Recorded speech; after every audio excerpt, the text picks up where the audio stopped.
নীলামবাজারে কংগ্রেসের এক রাজনৈতিক সভাকে ঘিরে চাঞ্চল্যকর প্রাণঘাতী হামলার ঘটনা ঘটেছে।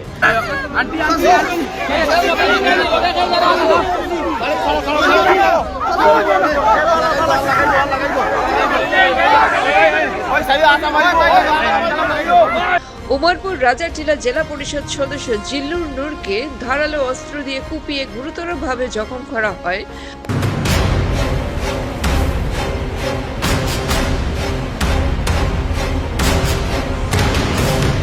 ঘটনাস্থলে আতঙ্ক ছড়িয়ে পড়ে এবং সভাস্থলে ব্যাপক উত্তেজনা সৃষ্টি হয়। গুরুতর আহত অবস্থায় জিল্লুর নূরকে দ্রুত শিলচর মেডিকেল কলেজ ও হাসপাতালে নিয়ে যাওয়া হচ্ছে। তার শারীরিক অবস্থা আশঙ্কাজনক বলে জানা গেছে। ঘটনার খবর পেয়ে পুলিশ ঘটনাস্থলে পৌঁছে তদন্ত শুরু করেছে। হামলার নেপথ্যে কারা রয়েছে এবং কী কারণে এই আক্রমণ তা খতিয়ে দেখা হচ্ছে।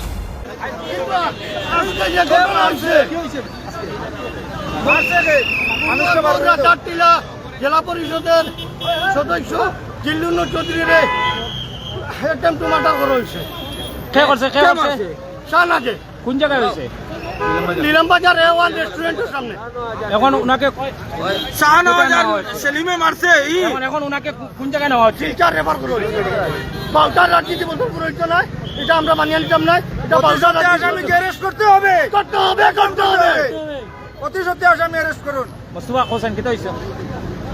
আমার উমরপুর রাজারটিলা জেলা পরিষদ জিল্লুর নূর চৌধুরী ওনাকে আজকে নীলামবাজার ওনাকে আজকে অ্যাটেম্পট টু মার্ডার করা হয়েছে। রাজনীতি করেন কিন্তু মানুষের উপরে হাত তোলা এটা কিন্তু অতি অন্যায় ঘটনা।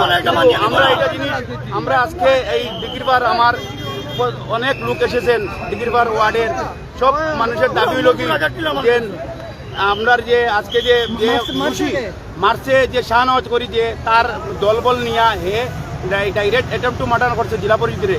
কিন্তু আমরা সব দাবি হইল ওটা অস্ত্র দিয়ে মারা হয়েছে, এটা দাবি হইব এটা অস্ত্র দিয়ে মারা হয়েছে। কিন্তু আমরা সব দাবি হইল কি যে আসামি 80-70 যদি 6 ঘন্টার ভিতরে যদি অ্যারেস্ট করা যদি হয় না বৃহত্তর আন্দোলন গড়ে তোলা হইব বদরপুরে।